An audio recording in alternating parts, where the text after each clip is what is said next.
more here on Democracy Now!, democracynow.org, The War and Peace Report. I'm Amy Goodman with Juan Gonzalez, a Democracy Now! Special today. Cherelle Baldwin is free. After nearly 3 years in prison, she was found not guilty on all counts in a second trial in the death of her abusive ex-partner, who choked her, went after her. Ultimately, she ended up with a broken leg. He ended up dead. And their, that time, 18-month-old baby inside alone in her house. We're also joined by Cherelle's mother, Cynthia Long, and Cherelle's attorney, Myles Garrity. She was found not guilty just yesterday in a Bridgeport courtroom and is here in New York with us today. Cherelle, what happened on the day of your abuser's death did not start on that day.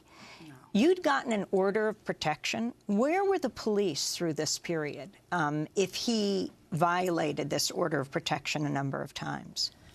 The police, I don't think they really care too much.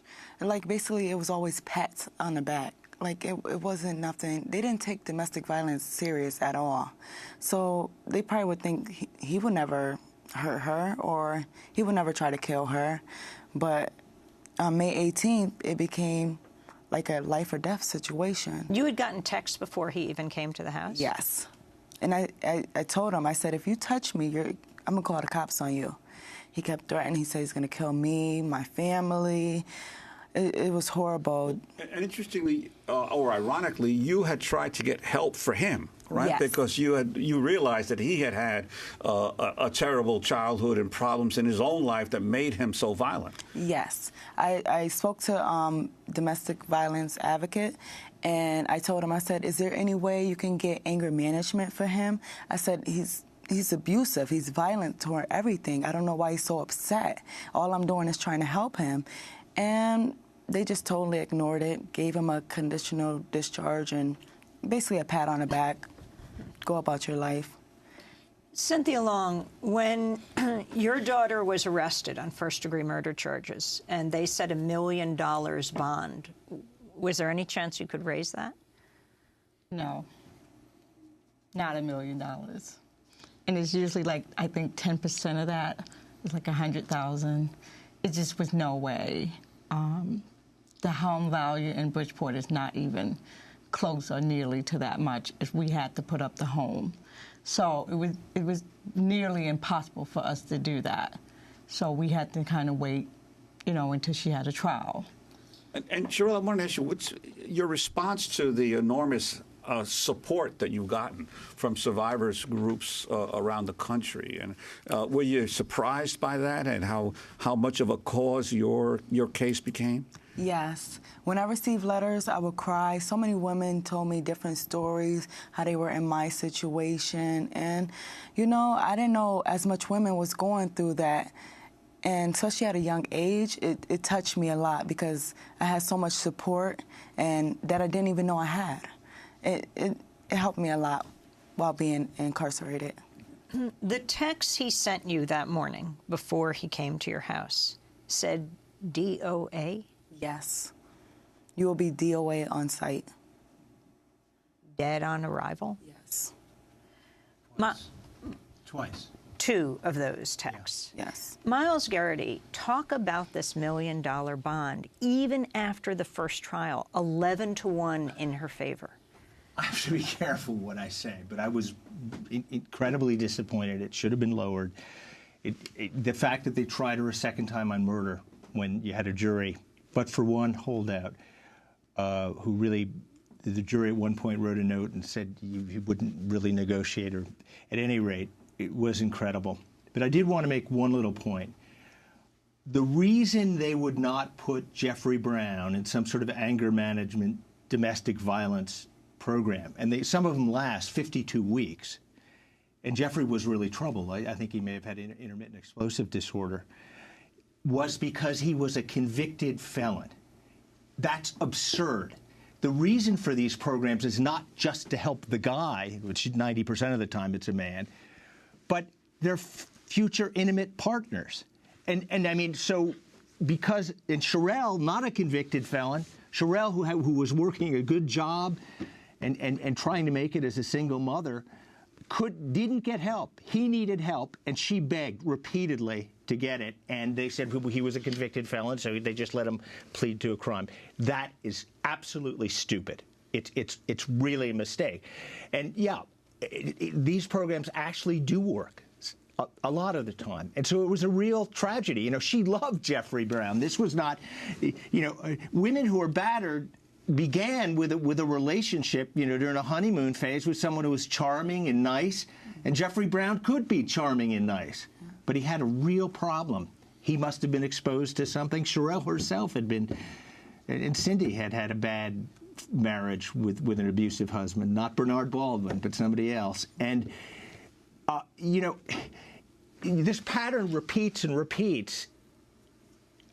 What got me about her case is it seemed that the police investigation was geared to do one thing, to basically prove that everything she said was a lie. And she was wrong. I mean, he didn't get through a window, but he had done that once before. And after hitting your head and being concussed and having amnesia for a while, retrograde amnesia, she didn't know what had happened. So part of my argument to the jury was, what if she didn't remember anything? Would the police have spoken to her father and found out that the baby was left alone, that covers were torn off the bed? Would they have, you know, done any of the things to say, well, how did he really get in the house? Jeffrey Brown was parked 468 feet, a football field and a half away from her house. He had sent her texts that morning saying DOI on site, other things that basically threatened everybody was going to get killed. Just the same, Cindy offered the police, they didn't find her cell phone, the family did, offered the police this phone, and nobody wanted it. Let me ask you, there was the... I just want to say one point on the phone. You offered the police Cherelle's phone? Yes, I did. In the hospital, after I saw the text message, I offered them the phone. So they took it as evidence? No. They said there was no need for it. I wanted to ask you about this whole issue of specific Connecticut laws in terms of domestic abuse cases where police officers in Connecticut disproportionately end up arresting both people in a home when they go. Could you talk about that? Okay. Historically, look, Connecticut has the best domestic violence expert in the world, Evan Stark. He's the guy. He's the reason people talk about domestic violence. And so Connecticut does have a law that arrests have to be made. The problem is battered women frequently depend on their batterer to help support their children. You know, there's this whole relationship. And battered women frequently don't want the guy to go to jail. They want him to get help. So Cherelle's situation was typical. What's so frustrating about it is because Jeffrey Brown was a convicted felon as a young man, he wasn't offered help. And then when this happened, the presumptions seem to be that she's lying about what happened. Nobody thinks if you're in your bedroom and you say somebody came in the window, a window you can't see, then maybe you're wrong. You know, when you have a witness who can't see what they're allegedly talking about, you say, well, maybe they're wrong. Nobody thought, hey, she hit a windshield at 21 miles an hour. She ran out of her home barefoot in a nightgown and without glasses, and which Cherelle's not wearing now. But Cherelle is as close to, she's -4. She's really, really nearsighted. She hit the sole side of her house, just bouncing off. You know, the top speed was 21, but the car started at 0, then 9 miles an hour, then 16, then 19, then 21. Those are second intervals. And the thing about it to me, it's so incredible. He was riding the hood. This is somebody, the fireman said he had the belt he had been beating with her with it wrapped in his hand, in his lifeless body. I mean, if that doesn't tell you she's been robbed and she's been beaten and she's a victim. Cherelle, what would you say to prosecutors around the country about prosecuting women in your situation? I believe that they should investigate more. Don't just assume. If they see, if a woman been through domestic violence, look at the history. Look at the evidence that's right there. They didn't even, clearly they didn't in my in my case. They ignored text messages. They ignored whelps. They ignored everything. And I believe that they shouldn't prosecute women that's trying to get help. I tried my best to do everything, and it didn't work. It just was just me for defend myself. I just don't understand. He pleads guilty but don't get no prison time. And then as soon as I defend myself, they want to give me up to 60 years. It just, I don't understand it at all. How do class, race, and gender fit in, Miles Garrity, into determining whether domestic violence, how domestic violence survivors are treated? Well, domestic violence itself is an equal opportunity provider.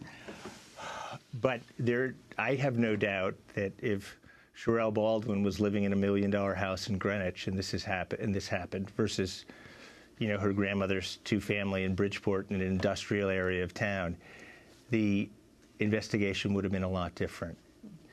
And, you know, here's somebody who never had been in trouble. When she met Jeffrey Brown, he said his name was Cherelle Brown and told her he worked in a warehouse nights. He was really a drug dealer. But she was pregnant by him before she even knew who he was. And, I mean, it's just a tragedy. It clearly, minority women pay the strongest, the greatest price. I mean, and the notion that because a guy's a felon, we're not going to get him treated is crazy. Just crazy. So it's okay if she's beaten, if she's whipped, because we're not going to get people treated. Well, Cherelle, what are your plans now? You're just freed less than 24 hours at this moment. Yes. Well, my plans are to just my son. It's getting my life together for my son. He's been without me for 2.5, almost 3 years, and I'm just so happy to, because I fought for him. There was times I felt like giving up, but I looked at his picture every day, and I said, I'm going to go home to you. I'm going to fight for you. And it's going to be hard trying to get my life back together, but, I did this for him. I had to. The reason this situation happened, is I'm going to get myself together for him. Well, I want to thank you all very much for being here and sharing your story, and congratulations on your freedom. Thank you.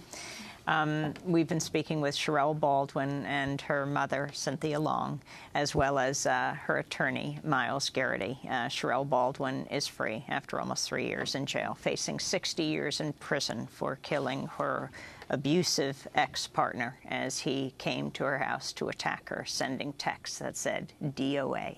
DOA.